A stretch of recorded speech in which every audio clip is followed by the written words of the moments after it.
Hello and welcome. You are listening to You Should Ask My Sister, a podcast about siblingship and friendship. We're your hosts, sisters Stephanie and Melissa Erdis. And Lissa's going to start us off telling you about our topic today. This is a super exciting podcast for us. Yeah, thanks. We are really excited about this one. We've talked about this for a while. We're ending the near the end of February, and it's Heart Health Month. It's also National Self-Check Month. So we want to do something surrounded around health, fitness, goals. We want to dive a little deeper into giving you some resources and information. And I think for this one, I've talked about it at the beginning of the creation of our podcast. I'm going to start with a personal story. When Steph and I started the idea of having a podcast, we knew that this was going to push our comfort zones and talking about things that we don't necessarily love to talk about. And one of mine is my weight loss journey. I don't talk about it really with anyone. I don't have before and afters. I don't also know why. That's just my preference. But I want to start this episode with this story. So it really leads up to how important this is for all of us. And so for me, some listeners have known me since the day I was born. Some have met me in the last couple of years. So in my adult life, I have lost over 120 pounds. That's in totality. It was a journey of about 10 or 11 years. I am within, I think, less than 10 pounds of that lowest weight. So I have kept it off, but it's going to be a lifelong journey for me and not an easy one. And when I was at the point of my highest weight and was really facing, just all the decisions that got me there and how to create a course to where I needed to be or where I wanted to be, I didn't necessarily know how to do that. And there was brief discussions. It wasn't something, again, I love to talk about. Brief discussions with my mom and my sister on what was the best way. Sometimes we talked about, is surgery an option? And sometimes it is for some people. With my medical phobia, it was not the best course for me, even though it was still in conversation. There was one weekend, I think the conversation was going back and forth a little bit. And then Steph and I were leaving our hometown, and I was taking her back to Pittsburgh. She lived in Pittsburgh. I lived in a suburb. And I think, again, just some brief conversation of like, what should I do? What's the first step? And she said to me, I know you can do it. I will support you with any decision you make, but I know you can do it. And without her knowing it, that was my first step. That was my will, my determination. It wasn't just about me. I had someone who knew I could do it. And then for me, there are two other things that I needed to be successful, and I always need to be successful.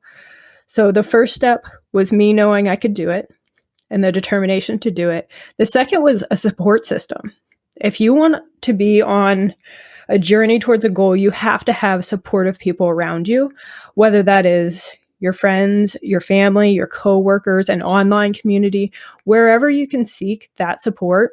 Other people that have like goals, other people that can support your goals, people that are willing to sacrifice something they want to support you. That's who you need around you.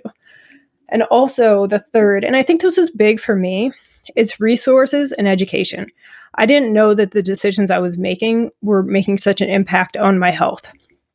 I could have sought education and resources. I didn't really know.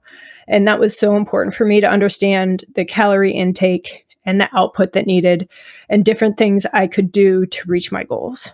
And so I start with that kind of serious topic to lead into a podcast we've been really excited to do. And I did it on purpose because we're bringing you our first guest, which we're totally psyched about. Yay! For the reason of education and resource. She's a great educational resource for us and now for you guys. Also, because we want you to know that we're your support system.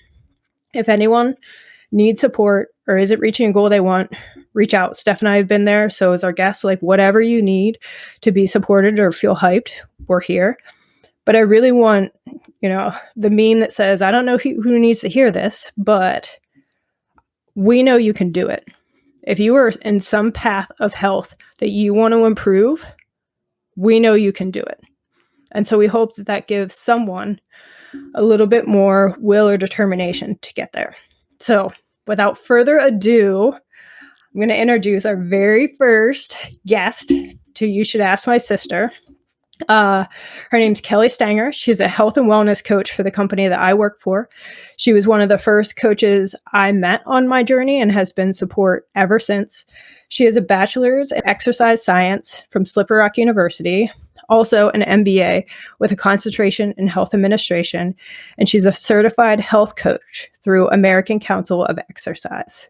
Welcome to our show, Kelly. I am so honored to be here. Thank you guys for inviting me. I love this podcast. I've been a listener since day one, waiting for the next episode to come out eagerly. And I love this podcast, and it's so fun to actually be here with you guys, even though we're in different states right now, but be here talking to you, because that's all your podcasts. I felt like I was in the room with you guys, and it's awesome. So glad to be here. Thanks for being here, Kelly. We're so excited to have you as our first guest. And it's kind of like we're all in the room together, even though we're spread out. I have some questions I'm going to start out with. But before we do that, I've been doing some old exercise tapes. They all have disclaimers on them. And I was like, oh, maybe I should just read the back of this Tybo VHS. But instead of that, I'll summarize. So though Kelly is a very highly trained coach and professional, this is not official health advice. So do not start any kind of exercise program without talking to a health professional of your own first. Be smart, make good decisions, don't sue us. So with that disclaimer behind us, I want to start out with some questions. And I want to know first, because we've all known each other for a really long time, but I don't know if we've ever talked about why you got into the health and wellness field. What kind of sparked that for you? Because you went into it day one, started college, and now you're doing the things you studied. Yeah, definitely been blessed in that regard. This is my first and only big girl job since graduating college, being in the health and wellness field and being able to use my major directly in my career. But going back, thinking about when it started, I grew up playing sports, and I guess I just want to start off thanking my parents. Maybe they're listening, but just want to thank them for building that foundation of good health and well-being. My dad was a coach for lots of my softball teams. My mom was the #1 fan, coming to all the sporting events, not only mine, but all my siblings as well. So huge thanks to them just for being that supportive role in my life. My mom cooked dinner almost every night, and they were delicious, healthy, home-cooked meals, and that kind of laid the foundation. So getting those opportunities, I feel very blessed to have had those opportunities growing up. So my passion is really into sports. I love sports. So just growing up playing them, realizing the benefits of teamwork, working with other people to accomplish a goal together, and also, playing sports. That's probably what got me into it. And then when I was going to college, I really didn't know what I wanted to do as a career. At first, I didn't know or realize that I wanted to go down the path of health and wellness. Wasn't really sure how many jobs are out there in that particular field.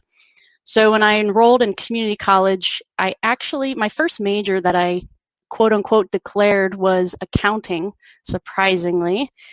Accounting obviously didn't work out, so I was looking through a catalog for Slippery Rock because I knew I was going to transfer there, originally for physical education. Started thinking, I don't think I want to do that. So just looking through a brochure one day and saw exercise science, and I was like, what? That sounds cool. Let me look a little into that. And applied for it. The dean called and kind of asked me some questions, and I got accepted into the program, and I just fell in love with it. It was such a fantastic program, learning all the science behind exercise and nutrition and things like that. And that's kind of what got me into this particular field as a career. And then Verizon came along. I did my internship. That was part of the curriculum for my bachelor's degree. The last semester was to be spent on an internship. So I was blessed to get the internship at Verizon, and that led me into a full-time position eventually. And here I am about 10, 11 years later and still rocking and rolling with Verizon. Yeah, so I talked a little bit about my story. Sometimes the first step is the hardest. So someone that's not super familiar with exercise or may haven't had a like gym routine, what are some ways that someone can ease themselves into a wellness program or a fitness program? I would say one of the first things is to kind of do a self-analysis, like what are your goals with it? Looking at what you want to achieve or reach with your wellness. What does good wellness look like for you? Everybody's going to have a different answer to that. So it's really individualistic with what your goals may be. So I would start off with that, and also asking the why behind certain goals that you do. So let's say I want to lose 10 pounds. Why is that important to me? So digging a little bit deeper into the intrinsic values of why you want to do this goal, and that can really help you stick with it in the long run when you identify the whys behind what you want to do. And one of my favorite quick quotes is, how do you eat an elephant? One bite at a time. So I think the biggest thing for people when you're setting fitness or wellness related goals is to break them down into smaller, manageable steps, like even daily goals and weekly goals. Those are those small micro steps that are going to help you to get to your long-term goals. Yes, it's fantastic to set up a long-term goal, maybe 6 months or a year out for whatever you want to get into, but don't forget about those day-to-day decisions that you make that will snowball into reaching your long-term goal. So I think that's a big thing to look at, setting goals and setting those micro steps, those smaller steps. And also with goal setting is making them SMART. So using the acronym SMART, being specific, measurable, and it's attainable, realistic, and time-bound. Keeping all of those in mind when you're setting goals, being as specific as possible. But if someone is, so say you're listening and you don't know where to start, you want to get into a wellness fitness routine, but you're not sure where to start, again, start small, ask yourself why, and just go from there. So it's a lot of like analyzing, self-analysis, checking yourself every so often. And, if things come up, obstacles, those are always going to come up. And if you're able to recognize them ahead of time and get around them, you'll be set up better for success. There's lots of things you can do too. And there's no clear-cut way for everybody. So everybody's going to be different. And we'll probably dig into that a little deeper here in the future. But Yeah. Yeah, I think that's spot on.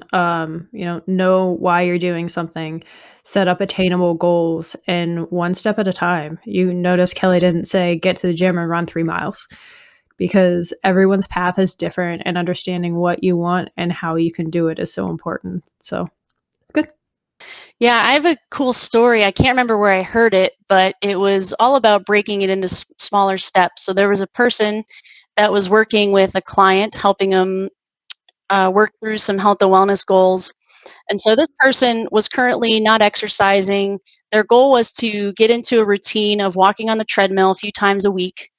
So at the time, the person had a treadmill, but it was currently just a clothes hanger. They had a bunch of clothes hanging on it, didn't use it. It was dusty, wasn't even sure if it still worked. So the person working with this client said, all right, for the first week, your goal is to take off 2 pieces of clothing off of your treadmill. Okay. So the next week comes, they're checking in with each other, and ended up they cleaned off all the clothes off the treadmill. Awesome. So they reached their goal that week. So for the following week, they said, all right, now see if you can plug the treadmill in and turn it on, see if it works. And that's it. Just stand on the treadmill, turn it on, see if it works. All right. A week goes by. That person plugged it in, even dusted it off a little bit, turned it on. They even walked a minute on it just to test the belt and everything. Came back, awesome, reached your goal. And then a week later, it just kept snowballing into eventually working up to that goal of walking, however many minutes their goal was on the treadmill a few times a week. So that's just a cool example of really breaking goals down into smaller steps. And don't be afraid to break them down into those, even as small as that story, to really make your goals realistic and come to life.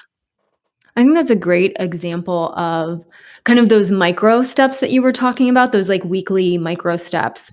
But my question is about like, is all exercise created equal? Like, how do you go about picking the best plan for yourself, especially if you don't have kind of a background of sports or you've been out of that for a while? I feel very bombarded, especially in the pandemic, by like fitness information that's more like an advertisement. It's like, you can tap dance to fitness, or you can stretch your way to fitness, or you can do all of this, but they're all trying to sell something. So how do I weed through all of that? And is all of this kind of created equal? How do you make some of those decisions to set some of those goals? Yeah, definitely. You're right. There is so much out there, which is daunting in a way, but also beautiful at the same time. Is there's something for everybody? And again, just taking a look at yourself and where you're currently at, and are there things that you enjoy doing? Uh, some people like sports, some people like going for walks, some people like they have a garden and they like to go outside and spend time working in their garden. So just looking at what your passions are and ways you can get movement into your day is really, at the end of the day, important, and everything adds up. So whether you go to the gym for an hour, or if you take breaks at work and go for a walk outside, or you do, some push-ups in the morning, there's so many different things you can do, and everything adds up. So I think one thing is just knowing that you don't have to go to the gym to achieve health and well-being. It could be done anywhere, anytime, all different types of exercises, movements. One thing would be kind of reframing our thought process of what exercise is.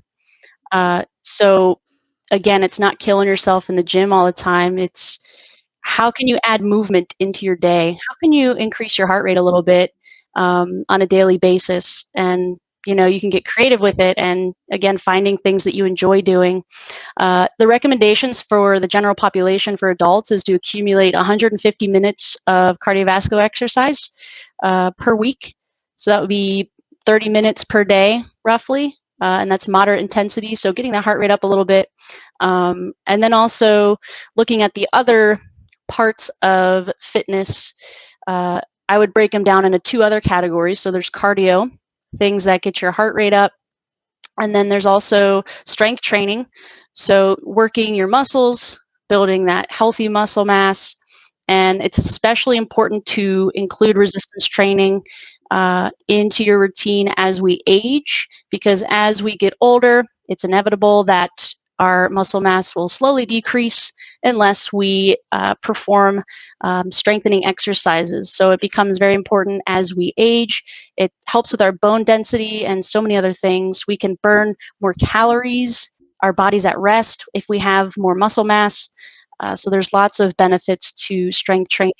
And then the other one I would consider important is flexibility. Trying to stay flexible, especially there's so many people that are work from home right now, and they might be sitting for way longer periods of time. And it's just so important to move, to get up, move around, change your position frequently throughout the day, and keep those muscles stretched to avoid any chronic conditions that may arise from being seated or being in a certain position for long periods of time. So keeping your muscles flexible. And the recommendations for that is if you can do it a little bit every day, it'll really help out. Yeah, I think those are really good tips, and I love that you've said several times you don't have to be in a gym, Mhm. because we're all from Pennsylvania, so it's cold there a lot of the year, and so it could be as simple as walking up and down the stairs every commercial break during your evening TV. It could be every conference call you're done with if you're working from home, you take a stretch break. It's just purposeful moments throughout the day to work on yourself and your fitness. Those are super great tips, Kelly. I also want to reiterate what Melissa said about like you don't have to go to a gym, and right now so many people can't. Right as COVID started, I kept my gym membership for a couple of months. And then when I realized I wasn't going to be able to go back for a really long time, I canceled it. And that was a pretty big dent in my fitness routine, especially when it came to kind of like weight training. Not that I was pumping a lot of iron at the gym. I'll be, super honest about that. But I want to talk about weight training too, because I've heard a couple of different things, and it's possible all of these are okay. But I think about like timing, because I've heard things like 2 20-minute sessions a week. I've heard this trend of like 7 minutes a day. I've heard, you work out arms one day, legs one day, core one day. Like, what are some basic parameters around weight training that are good for people to know as they look at starting some kind of resistance routine? I would start out with, again, it's very individualistic. So the beauty of it is you can fit it to match your lifestyle and what your schedule looks like. And so the recommendations for strength training is to hit all your major muscle groups 1 to 2 times per week in resistance training sessions. So starting with your upper body, I'll kind of break it down into what the larger muscle groups are. So for upper body, it's your chest, back, shoulders, biceps, and triceps.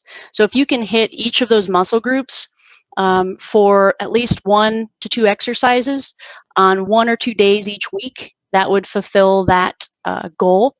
And then moving on to lower body, some of the major muscle groups are your glutes, your quadriceps, which is like the front of your thighs, your hamstrings on the back of your thighs, your calves, and your hip flexors, and your outer thighs and inner thighs. So that kind of breaks it down, gives you an overview picture of what the major muscle groups are to work. So if you can work in, 1 to 2 exercises per muscle group each week, you are on the right track. So, and again, depending on your schedule and how you want to fit it in, there's so many different ways you can split your workouts. Maybe you do 1 or 2 days a week total body, right? So you do it all at once. If you have, a chunk of time to do that, you could just do it once or twice a week. Or if you want to break it down, like you were saying, you could break it down into upper body one day, lower body one day. And even from there, there's other, detailed splits you can get into. But talking to, someone that maybe has never done resistance training, I would just start with an upper body day and a lower body day, and just kind of go from there. And as you progress along, then you can, get into all the different splits when you're ready for a change up or to add variety and things. But that would be general rules of thumb for that. And then starting off, if it's your first time doing one set of everything is adequate until your muscles adapt to the strength training. So if it's your very first time, you're gonna be sore. So just keeping it at one set for the first, maybe first 2 weeks, and then you can add a second set of exercises. A general recommendation for sets to do would be 8 to 12 repetitions of each exercise. So for example, if part of my routine is to do push-ups, if I'm just starting out, never done a push-up in my life, I'm going to start, with a modified version, and I would do one set of 8 to 12 reps. So that's kind of the general recommendation of like how many sets, how many reps. And then I feel like there's so many little dynamics to it, but also the rest period. I guess that's one last thing I'll touch upon is, how long to rest in between sets. You want at least 30 seconds if you're doing that rep range, 8 to 12 reps. And then once you get into, if you're lifting really heavy weights, then you want to increase your rest time because your muscles need longer to recover. And then in between sets, you want to give your body, your muscle groups, at least 24 to 48 hours before working the same muscle group again. So if I do upper body on Monday, I'm not going to hit upper body until at least Wednesday or Thursday, just to give it time to rest, because rest is a very important part of strength training, to give your muscles time to rebuild and recover from the strength training that you do. I know that was a lot, but that was like super great information. I was like rapidly like taking notes, and that absolutely answered my question. Yeah. And weightlifting is a big goal of mine for 2021 because I don't do it consistently. And luckily, I have a great resource to keep me on track. But if someone doesn't have these weights lying around or workouts, for me, I'll ask Kelly too, but for me, non fitness coach, I find really good upper and lower body workouts on Pinterest. I'm the social media person, not the health coach. So Pinterest is a really good resource. You can put just upper body workout. So it'll get more in detail of what workout you do while you're trying to work the muscle group that Kelly's talking about, upper, lower, rest days. It's just a fun little resource. And also, if you don't have the equipment, I know when we went first in quarantine, Kelly actually didn't have the equipment because she works in a gym. And working at the same company, they went virtual so we could watch their workouts. And Kelly popped on a workout with a big jug of laundry detergent and a canvas bag of canned goods to have some weight in her house and available to her. So if you don't have weights and you're not ready or not in a place where you want to make the investment, there are things around your house that you can use. Oh my gosh, it was crazy. It took me a year to finally buy a set of dumbbells, but before that, it was working. What I had, I had laundry detergent, uh, the canned goods in a bag.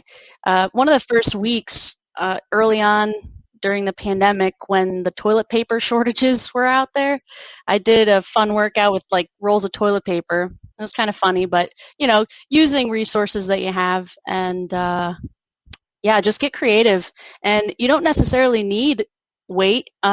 We Everybody has weight already, our body weight.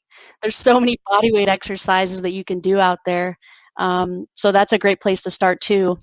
And there's also little accessories that you can get, like resistance tubes and resistance bands. Those are really easy, pretty cheap to get. Even Five Below sells them.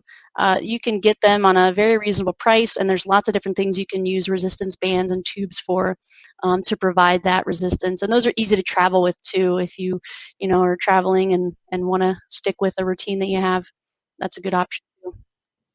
Yeah. Yeah, I agree. Five Below has a couple of different options, good options for workout equipment. So, a question I have, and I know you're the right person to ask. One of my weaknesses is hydration, and of anyone in my in my friend sphere, you are the best hydrator I know. Granted, you live in Florida, so it's hot, and you work out for your job, so you need to hydrate. But you are just very conscious of your hydration throughout the day. Do you have any tips or guidance? Yeah, definitely. Uh, Water is so important for our well-being. I mean, at least 70% of our bodies are water, and just realizing all the health benefits and how it's almost like comparison, I don't know, I'll use gasoline in a car. It makes the car run, right? There's so many different processes that happen in our bodies where water is essential. Essential for cellular functions, essential for so many things. And I guess when I have learned those benefits, it was like, all right, I'm going to drink a lot of water. And, kind of treating my body as like a machine in a way and giving it the proper, resources that it needs to do optimal functioning. But tips to stay hydrated. Oh my gosh, I take roadies anywhere I go. Roadies meaning water, okay? Some people might think roadies are other things. Sometimes they are. If I'm going to Universal and I don't want to buy a $10 beer there, I'll bring a beer to drink in the parking lot before I go in the park. But yeah, so I'm always packing a water. Even if I'm just like running down the road to the grocery store, I gotta have my water in my cup holder. It's a really easy way to, just always have it on hand. I honestly don't know how many ounces I drink per day. I've never actually tried to measure it. I'd be curious. I know it's at least a gallon, like easily a gallon. I would say for recommendations, start off if you feel like you're not getting enough water in your day, start off by measuring it to see kind of where you're at currently with your water intake. And then from there, make changes or make additions if you do need more water intake. The general rule of thumb for how much water you should be drinking per day would be a good goal to start off with is half of your body weight in ounces. So if you're 140 pounds, a goal would be 70 ounces of water per day. So if that number is very daunting, because it might be daunting for a lot of people to get that, whatever that goal is for you based on your weight. Again, start small. So if you start measuring your water intake, and let's say you're getting 2 glasses a day, right? So let's say that's like 16 ounces, 20 ounces, however big your glass is. Don't try to jump all the way up to 70 from there. Start small and start by adding, like, okay, tomorrow I'm going to add in another glass, or just taking it step by step. And some other tips that I've learned from other people too when working with different clients and employees is kind of pairing it with activities and things. So some people have found success that when they first wake up, before they have their coffee, if they drink coffee, the first thing they do when they wake up is have a glass of water. Yeah, and a lot of times when we feel hungry, it's our body's cry for water when we get those hunger pains. And so just taking a look at how many ounces you're getting per day, and then making those small steps from there to gradually increase your water intake to reach your ultimate goal. So are there things, this goes back to one of my other questions earlier, kind of pertaining it, to hydration. Are there things that count as water that aren't water, and things that you should avoid? Like I've heard like you should avoid coffee, like coffee is not water, like coffee will dehydrate you. So are there other things besides water you could drink if you were getting bored of water? Coffee is life juice and magic bean water. So thank you. I didn't say you couldn't drink it, but it wouldn't necessarily count in those 70 ounces that you might be trying to get, or 80 ounces. Or would it? Maybe I'm wrong. Don't worry, Liz. I won't slam coffee completely. You can still have your coffee and enjoy it. But thank you. Life juice, your coffee life juice. Classic. Yeah, but you're right. There are some things that are considered diuretics, and that can essentially dehydrate us, which coffee would be considered one of them, even though one of the main ingredients is water. Just the things that are in the coffee that create that dehydration. There are different things you can drink, and if you don't like plain water, I guess my recommendation would be to start maybe with fruit infused water, if that's something that you could get into. You can buy a pitcher where it's specially made to fruit infuse your water. You could put cuts of strawberry, watermelon, cucumber, lemon, to give it a little bit of flavor. You can also buy the seltzer waters that gives it carbonation. So if you like that bubbly carbonation to your taste buds, those are good options too. But I would stick mainly with water and those types of other options for getting your water to get your water intake. But there is a lot of stuff out there.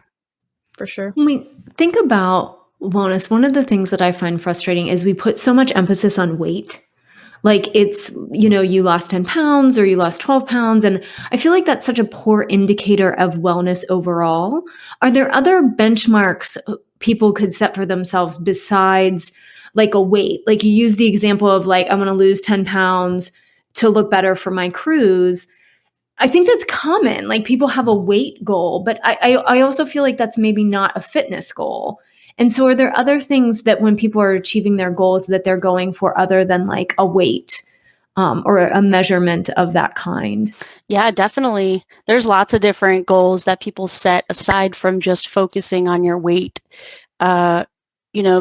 Knowing your numbers, knowing your body's biometrics in addition to weight would be like your cholesterol, your triglycerides, your blood pressure. There's numbers associated with our bodies that indicate if we are at higher risk for certain diseases. So it's very important to know your numbers, to get those tests done that will give you kind of a ballpark figure of where you're at with your numbers and your levels, and to know if there's any changes that you could make that could help to, get those numbers under control. They also can be an indicator if you're pre-diabetic or diabetic. Lots of those things can be managed through your exercise and your diet.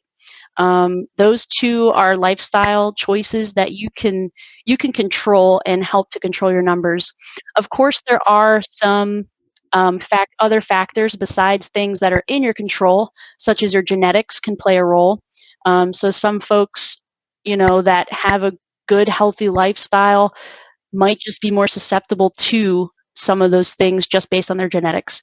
So I would kind of go back to just basics of know your numbers, know your current levels, to better assist you in creating your goals and knowing why that's important. Why it's important to have healthy numbers for your health and well-being to reduce your risk of disease and things like that. No, I think that's really, really good. And I think this was a really good question, Steph. For me and my goal setting, and especially because I told a story about a weight loss journey, I try not to set the goal around a weight number. I try to set my goal around the actions that will get me to the health that I want. So it's, the 30 minutes of cardio a day. It's 2 to 3 times of weightlifting. It's cutting out needed calories through liquid. When I surround my goals around actions, the outcome comes. You don't focus necessarily on that number. You just create these patterns for yourself that just become your lifestyle. Oh, that's great advice from both of you. I have one last question from me, Kelly, and this has to do with motivation. And I think winter is a very hard time for me personally to stay motivated because I'm in a place where it's cold and snowy and dark. So last time Melissa and I talked about sports, and so I picked up cross country skiing, which is fantastic if you have snow to ski, which happens 3 or 4 times a year. So 3 or 4 times a year, I get in the winter, I get a great workout. But what do I do to stay motivated those other times when work is busy or I'm tired or the weather isn't cooperating? Like what are some tips on staying motivated, and what do you use for your personal motivation? I would say one thing that could help, and everybody's different, so everybody will have a different method or way of motivating themselves.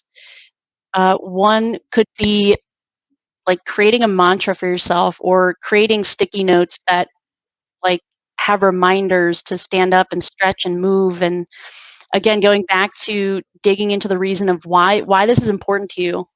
Why do you want to lead a healthy lifestyle, and what does that look like for you? And then setting those visual reminders, and you know realizing the benefits of a healthy lifestyle. And after your workout, I want to say, like, you never really regret a workout, right?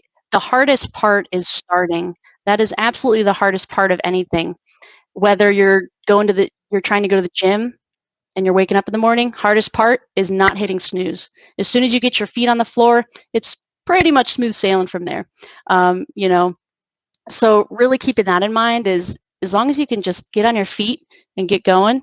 And Lissy touched upon this too, is surrounding yourself with people, making a buddy system, whether that's another person, a group of people.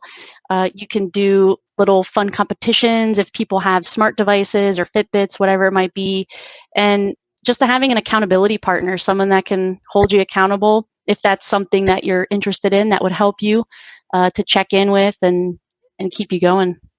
I love what you just said about nobody regrets a workout. That's like so true. Even if the workout feels crappy, I still don't regret it. Like, even if I have a jog or a walk where I'm like, ugh, that was so hard, I don't regret that I did it. Like, that's such a great way to look at it. Like, nobody regrets a workout. Yeah, that was great. Those are great words. Yeah, I totally agree. And manifest the positive outcome. Manifest what you want. Stop beating yourself up when you slip up for a day. Pick yourself up one step forward and keep going. Like, hype yourself. That's where I get my motivation. Okay, so this was so fun, but I have one more question to round us out of this Q&A session with our own personal health coach, Kelly. How does it feel to be the first guest on You Oh Should Ask My my Sister? gosh. I can't even begin to say how excited I was. Again, I was like day one listener. So I'm just very honored that you guys invited me here and to pick a topic that I'm very passionate about. It's my life, is health and wellness. So Man, I feel very lucky. Yeah, we appreciate you coming on and giving any listener that we have a little bit of resource and motivation to help them on their path to their health journey and fitness journey. We are the lucky ones because you are so smart. Like, you are so smart, and you had so many good, like, little tips for getting started. And I wrote down all these numbers, some of which I've heard before, some of which you reframed in such a usable way. So grateful to have you on and share all your brilliance with us and with our listeners. I also saved all my tax stuff because I just found out you're an accountant. I'm glad that you're not an accountant. You're like really good at this. So like, you might have been an okay accountant, but you're a really great Oh, well, health thank coach. you. I So appreciate I'm it. really glad that this is the direction you're in. So this was so fun. We were all three looking forward to it. We encourage you, if you have follow-up questions from this, reach out to us. All three of us are pretty active on Instagram, me more than others. My handle is at Lissy_Erdis. Steph's is at woman_in-the-wild. And we also have a YouTube channel, You Should Ask My Sister, where all of our episodes are Yes, like and subscribe. Yeah, like and subscribe to our YouTube channel. Thank you all so much for listening. Special thanks again to Kelly for sharing all of her brilliance with us tonight. Thanks to Liz for sharing her very personal story about wellness and fitness as well. And I'm going to reiterate what she said at the beginning. We believe you can do it. What your goals are, we're here for you. Thank you all for listening. We hope that you found Kelly's advice and wisdom as helpful as we did. You've been listening to You Should Ask My Sister with your hosts, Stephanie and Melissa Erdis.